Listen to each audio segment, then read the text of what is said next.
एक second, media को जरूरत है, लेकिन उससे ज्यादा जरूरत मुझे उन लोगों को देखना है जो गर्मी की इस दोपहरी में आए हुए हैं यहाँ।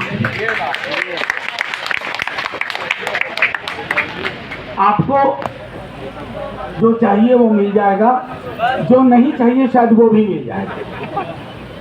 शुक्रिया आप सबों का, शाहरुख जी, प्रभात सर, रियाज साहब, गुरमेहर। इलियास साहब, जब आपने ये कहा कि उठने का वक्त है, मैं समझता हूँ कि प्रेस क्लब में मैं बहुत सारे प्रोग्राम में आया हूँ। नदीम तो लगभग हर प्रोग्राम में मुझको कांस्टेंट वेरिएबल की तरह लेता है कि मुझे रहना ही है। तो मैं समझता हूँ कि शायद इस तरह की शिरकत मैंने हाल के दिनों में प्रेस क्लब में नहीं देखी है। और ये सिर्फ उमर की शख्सियत के लिए नहीं, ये उमर के बहाने फ्री स्पीच के लिए, ये उमर के बहाने उसके लेंस से डेमोक्रेसी में डायसेंट की क्या ताकत होनी चाहिए उसके लिए है।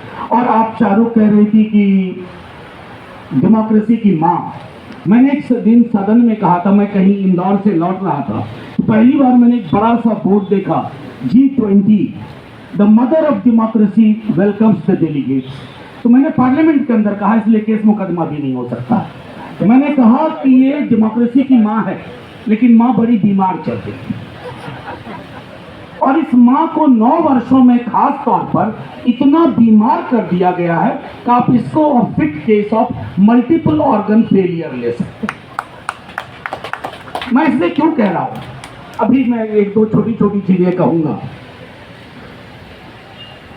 शाहरुख जी कह रही थी, फिर प्रभात सर ने बात रखी जजेस को लेकर। हमारे यहाँ बड़े खूबसूरत जजेस हैं, बड़े विचारवान, बड़े निष्ठावान, लेकिन अक्सर वो सेमिनार में निष्ठा दिखाते हैं। विचार उनके सेमिनार में दिखते हैं तो लगता है कि काश ये तो बदल के रख देंगे हमारे देश को। लेकिन जब मैं जजमेंट देखता हूं तो वो मोहब्बत मिसिंग लिंक होती है, वो जुबान मिसिंग लिंक होती है, चाहे इससे पहले वाले हों या आज वाले हों। उमर या उमर के साथियों जितने भी हमारे, कोई चपुरा की बात करें, मीरान की बात करें, शर्जील की बात करें, इनका गुनाह क्या। मैं एक 14 तारीख को उमर ने रंजीत गुहा की ऑबिचुअरी लिखी थी, 14 मई को। मैं उसके एक अंश को पढ़ना चाहता हूँ। The present times are different and far less hopeful. But even in our times of rising authoritarianism and majoritarianism, when power seems to have turned the world upside down and inverted meanings of words and hollowed out languages, we'll do well to critically engage with Guha. This comes from Umar Khalid, sitting in jail 1000 days. और मैं इसी दौर में एक और किताब पढ़ रहा हूँ। किताब का नाम सुनकर के सोचिएगा कि मैं प्रेरणा के लिए नहीं पढ़ रहा हूँ। मारिया रेसा की है, how to stand up to a dictator. इसका अपने वाले से कोई खास ताल्लुक नहीं है। बहरहाल मारिया रेसा की ओर से जो लिखा गया वो देखिए, quite in sync with Umar Khalid's language, and both of them don't know each other as far as I know. Democracy is fragile.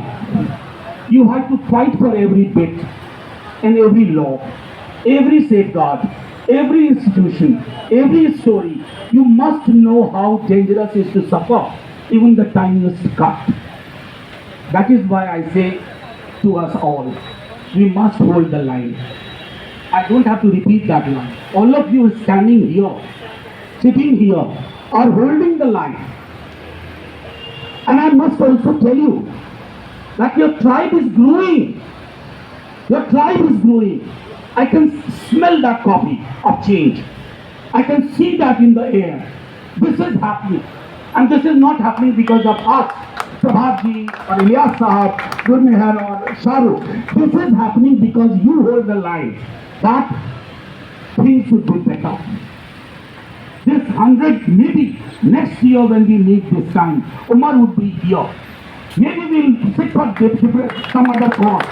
लेकिन हम यहाँ होंगे हम यहाँ इसलिए होंगे, और मैं जब कह रहा हूँ कि अगले साल, तो मेरा इससे चुनाव से कोई ताल्लुक नहीं। मतलब ये टाइमलाइन में आ रहा है कि चुनाव भी होगा इसी वक्त, लेकिन मैंने चुनाव सोच करके नहीं कहा था, क्योंकि democracy is not only about election, unlike what my external affairs minister थे। उनके हिसाब से 5 साल तो चुनाव तो टर्की में भी हुआ अभी, एर्डोगान फिर से आए, अपने वाले एर्डोगान भी फिर से आना ना आना महत्व नहीं रखता है। Democracy is all about institution. संस्थाएं कैसा काम कर रही हैं, विश्वविद्यालय कैसा काम कर रहे हैं, उन संस्थाओं से हमारी क्या अपेक्षाएं हैं जिनके पास हम पहले जाया करते थे। जैसा हमारे को पैनलिस्ट ने कहा कि लेजिस्लेचर में जब आपको परेशानियां होती है, एग्जीक्यूटिव टिरैनिकल होता है, तो आप जुडिशियरी की ओर देखते हैं। लेकिन जब आपको लगे कि जुडिशियरी की ओर भी जिस निगाह से आप पहले देखा करते हैं, जुडिशियरी की वो निगाहें आपकी ओर उस तरह से आपको नहीं देख रही। हमारे यहाँ कहते थे जस्टिस डिलेड, जस्टिस डिनाइड। आप सोच के देखिए, उमर रिहा होगा, तमाम वो लोग रिहा होंगे क्योंकि आरोप एसेंशियली किया है यूएपीए के थ्रू नेशनल सिक्योरिटी। मैं अवतार सिंह पास को स्मरण नहीं करना चाहता कि राष्ट्र की सुरक्षा सबसे बड़ा धोखा होती है, कि राष्ट्र की सुरक्षा के नाम पर आप जिसको चाहे उठा के अंदर कर लें, क्योंकि राष्ट्र की सुरक्षा का मसला नहीं है महाशय, आप असुरक्षित हैं, यू आर इनसिक्योर। मैं जब लोग कहते हैं कि बड़े मजबूत प्रधानमंत्री हैं, तो यकीन मानिए इतनी बड़ी मेजॉरिटी के बाद इतना मजबूत प्रधानमंत्री मैंने नहीं देखा।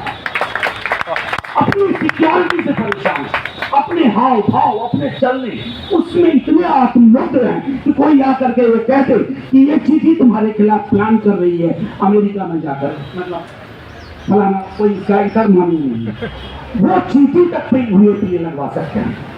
कहेंगे चूटी ने वेश बदला है, इसका आशय कुछ और था, ये अमरावती में भी जाकर के वही बात।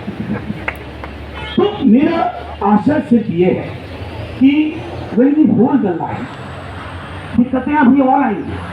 अभी आपने देखा होगा कि लॉ कमीशन के थ्रू इन्होंने कहवाया है कि सेडिशन लॉ में और सजा बढ़ाने का प्रावधान होना चाहिए। ये किसके लिए है?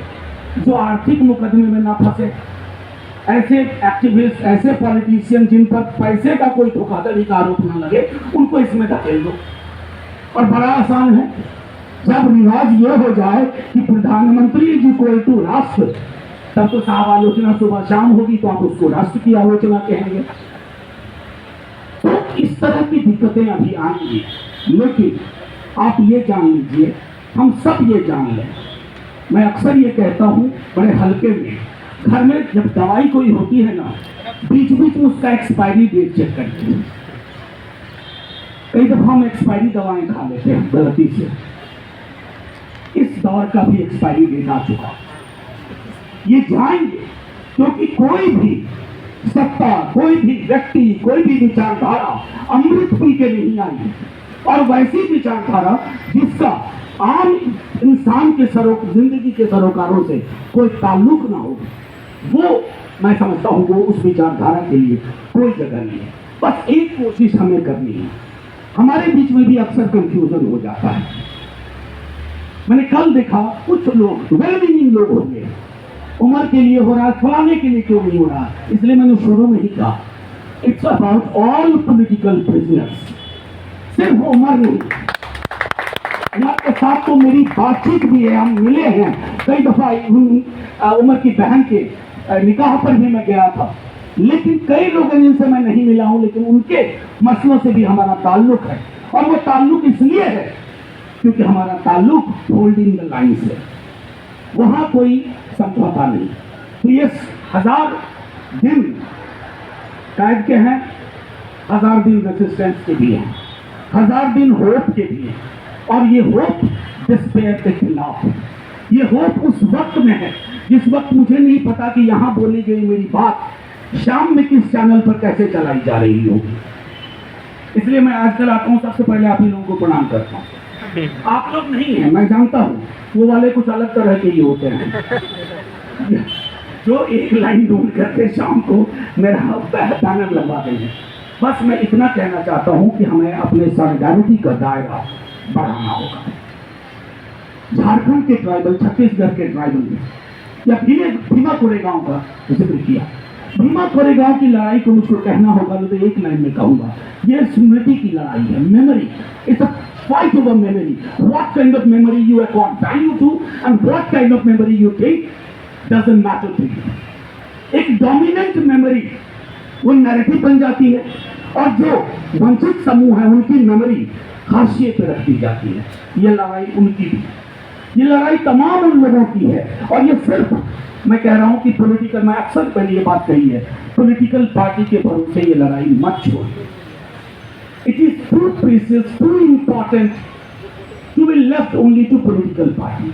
Political party को चुनाव लड़ना है, पॉलिटिकल पार्टी चुनाव लड़ने में अंगणित लगाती है, लेकिन आपके पास खुला आसमान है मनोविज्ञान का, रसायन का, राजनीति का, समाज का। आप उस रसायन, उस मनोविज्ञान पे काम करिए और बारहा इस रेसिस्टेंस को खत्म मत होने दीजिए। आई थिंक अगर उम्र तक उड़ती उड़ती भी खबर पहुंची होगी ना, तो उसको अपनी रिहाई से ज्यादा इस बात की खुशी होगी कि सिविल लिबर्टीज के मसले पे, ह्यूमन राइट के मसले पे, लोकतंत्र में असहमति का क्या बुलंद तेवर हो, उसके मसले पे एक गर्मी की दोपहरी में अगर इतने सारे लोग आए कि रूम बदलना पड़ा, तो शायद मैं समझता हूँ उसको तत्काल रिहाई से ज्यादा उस बात की खुशी होगी। शुक्रिया, शुक्रिया साथियों, आप सबका पुनः बहुत बहुत धन्यवाद। दिल खुश हो गया, प्रेस क्लब में इतने सारे फेमिलियर चेहरे